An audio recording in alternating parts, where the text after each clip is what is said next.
Basic to advance math series में प्रतिशत का आज जो है हम लोग टॉपिक 11वां देखने वाले हैं। देखिए इसमें क्या कर रहा है, आपका पहला क्वेश्चन में एक परीक्षा में 36% विद्यार्थी हिंदी में तथा 47% अंग्रेजी में अनुत्तीर्ण हुए। इसके अलावा कह रहा है क्या, यदि 22% विद्यार्थी दोनों विषयों में अनुत्तीर्ण हुए तो कुल कितने प्रतिशत विद्यार्थी उत्तीर्ण हुए। देखिए हम लोग जो है वो कुल कितने पर लेके चलेंगे, तो कुल विद्यार्थी जो है हम लोग वो 100% को लेके चलेंगे। ठीक है, यानी कुल विद्यार्थी हम 100% के बराबर मान के चलेंगे। ठीक है, अब देखिए यहाँ पे क्या कर रहा है, हमारा हिंदी है तो हिंदी में जो है हमारा वो 36% विद्यार्थी जो है वो क्या हो रहा है, अनुत्तीर्ण हो रहा है। इसके अलावा अंग्रेजी है यानी कि इंग्लिश, तो इंग्लिश में हमारा कितना विद्यार्थी, तो इंग्लिश में जो है हमारा वो 47% विद्यार्थी जो है वो अनुत्तीर्ण हो रहा है।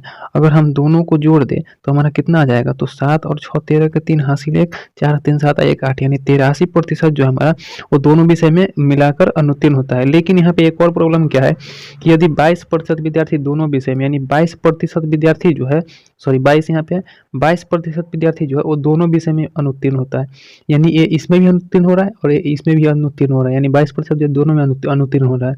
यानी कि 22% जो हमको दोनों में जोड़ लिए हैं, यानी कि अगर एक में जोड़ना होगा तो क्या करेंगे, हम 22% को इसमें घटाना होगा। ठीक है, 22% को हमको क्या करना होगा, घटाना होगा। क्यों, क्योंकि 22% दोनों में अनुत्तीर्ण है, तो हम दोनों में जोड़ लिए यहाँ पे, तो हमको एक ही बार ना जोड़ना होगा किसी भी चीज़ को, तो इसलिए हमको एक बार घटा देंगे तो हमारा क्या हो जाएगा, 2 बार में से एक बार घट जाएगा तो हमारा एक बार बचेगा। ठीक है, अब देखिए यहाँ पे 3 में से 2 घटेगा तो 1, और यहाँ पे 8 में से 2 जाएगा तो 6, यानी 61% विद्यार्थी क्या है, अनुत्तीर्ण है। अनुत्तीर्ण कितना है, तो अनुत्तीर्ण बराबर जो हमारा 61% निकल के आ गया है।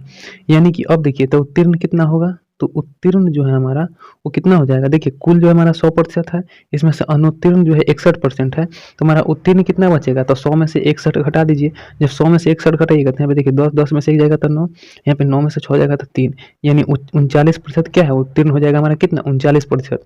और हमको वही तो पूछा है कि कितने प्रतिशत विद्यार्थी जो है वो उत्तीर्ण होंगे, तो हमारा 39% विद्यार्थी क्या होगा, उत्तीर्ण होगा। ठीक है, चलिए अगला क्वेश्चन देखते हैं। दूसरा नंबर क्वेश्चन में क्या कर रहा है, देखिए दूसरा नंबर क्वेश्चन में हमारा क्या कर रहा है, एक परीक्षा में 58% छात्र अंग्रेजी में, 37% गणित में तथा 19% दोनों विषय में अनुत्तीर्ण रहे। यदि 120 विद्यार्थी उत्तीर्ण हुए तो कितने विद्यार्थी इस परीक्षा में शामिल हुए थे। देखिए यहाँ पे जो हम क्या बोले हैं आपको कि 100% कुल जो है, कुल विद्यार्थी हम लोग 100% के बराबर मान के चलेंगे। ठीक है, अब देखिए यहाँ पे क्या करें, अंग्रेजी यानी कि इंग्लिश में जो है हमारा, इंग्लिश में हमारा 58% विद्यार्थी अनुत्तीर्ण हो रहा है। इसके अलावा हमारा गणित है यानी कि मैथ है। ठीक है, मैथ में हमारा जो है 37% विद्यार्थी अनुत्तीर्ण हो रहा है, यानी कि 37%, और दोनों में 19% विद्यार्थी जो है वो अनुत्तीर्ण हो रहा है, यानी इसमें भी मैथ में भी 19% विद्यार्थी अनुत्तीर्ण हो रहा है, और यहाँ पे जो इंग्लिश में भी 19% विद्यार्थी अनुत्तीर्ण हो रहा है।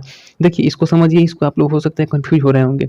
इंग्लिश में जो 58% विद्यार्थी अनुत्तीर्ण हो रहा है और मैथ में 37% उत्तीर्ण हो रहा है, लेकिन 37% में जो है ना वो 19% इसमें भी हो रहा है और इसमें भी हो रहा है।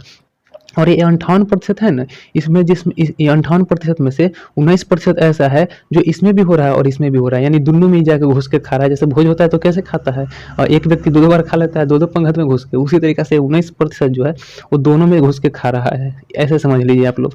तो ये 2 बार खा रहा है, यानी एक बार खाने के लिए क्या करना होगा, एक पंगत में से इसको क्या करना होगा, हटाना होगा, यानी बिलगाना होगा। ठीक है, तो ऐसे भी आप लोग समझ सकते हैं। अब देखिए यहाँ पे क्या करेंगे, तो दोनों को जोड़ दीजिए, तो दोनों को जोड़ेंगे तो 8 और 7 कितना हो जाएगा, 15, 15 के हासिल 1, 5 3 8 1 9, यानी 95% हो जाएगा जो अनुत्तीर्ण होने वाला। लेकिन 19% दोनों में जा रहा है, यानी कि 19% हमको क्या करना होगा, घटाना होगा। तो 19% घटाइएगा, यहाँ पे 1 हासिल 15, 15 में से 9 घटेगा तो 9 6 15 यानी 6, 8 में से 1 जाएगा तो 7, यानी 76% जो है आपका वो क्या हो जाएगा, 76% अनुत्तीर्ण होगा। तो कुल जो हमने माना है वो कुल हम कितना प्रतिशत के बराबर मानते हैं, तो 100% के बराबर कुल मानते हैं। अनुत्तीर्ण कितना हो रहा है, तो अनुत्तीर्ण जो है वो हमारा कितना हो रहा है, देखिए 76% जो है हमारा अनुत्तीर्ण हो रहा है, यानी कि उत्तीर्ण कितना हो जाएगा, तो उत्तीर्ण हमारा होगा वो कुल में से अनुत्तीर्ण को घटा देंगे तो उत्तीर्ण हमारा निकल जाएगा, यानी कुल में से जो है वो 76 को घटाइए तो 100, यहाँ पे देखिए 10 हासिल लेंगे तो 10, 10 में से 6 जाएगा तो 4, यहाँ पे 9, 9 में से 7 जाएगा तो 2, यानी कि 24% उत्तीर्ण हो जाएगा। अब देखिए हमको क्या कर रहा है कि यदि 120 विद्यार्थी उत्तीर्ण हुए तो कितने विद्यार्थी इस परीक्षा में शामिल हुए, यानी कि कुल हमको पूछ रहा है। देखिए हमारा जो है उत्तीर्ण कितना है, तो 24%, यानी 24% जो है उत्तीर्ण, और उत्तीर्ण कितने विद्यार्थी हैं, तो 120 विद्यार्थी, यानी 24% बराबर 120 के, तो कुल विद्यार्थी कह रहा है तो कितने विद्यार्थी इस परीक्षा में शामिल हुए, तो कुल कितना 100%, यानी कि 100% बराबर जो है हमारा वो कितना के वो पूछ रहा है, तो x% मान लेते हैं। 100%, ये प्रतिशत है प्लस नहीं, प्रतिशत बराबर 100% बराबर x के मान लेते हैं। अब निकालिए, तो यहाँ पे काटेंगे अगर तो 24, यहाँ पे 24 पचे कट जाएगा 120, यहाँ पे क्रॉस मल्टीप्लाई करेंगे तो x बराबर कितना हो जाएगा, 100 इधर गुना में हो जाएगा तो 100 पचे 500, यानी कि x बराबर हमारा कितना हो जाएगा 500, यानी कुल विद्यार्थी कितना एग्जाम दिए थे, तो 500 विद्यार्थी जो है एग्जाम दिए थे। चलिए अगला देखते हैं क्वेश्चन नंबर 3 नंबर क्वेश्चन देखिए, समझिए क्या कह रहा है। एक परीक्षा में 42% विद्यार्थी हिंदी में जबकि 52% अंग्रेजी में अनुत्तीर्ण हुए। यदि 17% विद्यार्थी दोनों विषयों में अनुत्तीर्ण हुए तथा 69 विद्यार्थी उत्तीर्ण हुए तो कुल कितने विद्यार्थी ने इस परीक्षा को दिया।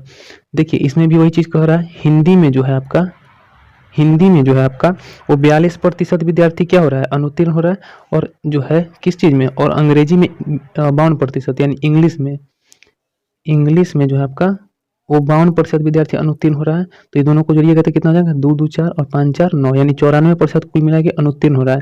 लेकिन यहाँ पे एक और प्रॉब्लम क्या है, यदि 17% विद्यार्थी दोनों विषयों में, यानी 17% जो है वो दोनों विषय में अनुत्तीर्ण हो रहा है, यानी कि इसमें भी अनुत्तीर्ण हो रहा है और इसमें भी अनुत्तीर्ण हो रहा है, यानी दोनों में जोड़ा रहा है, यानी कि एक बार घटा दीजिए।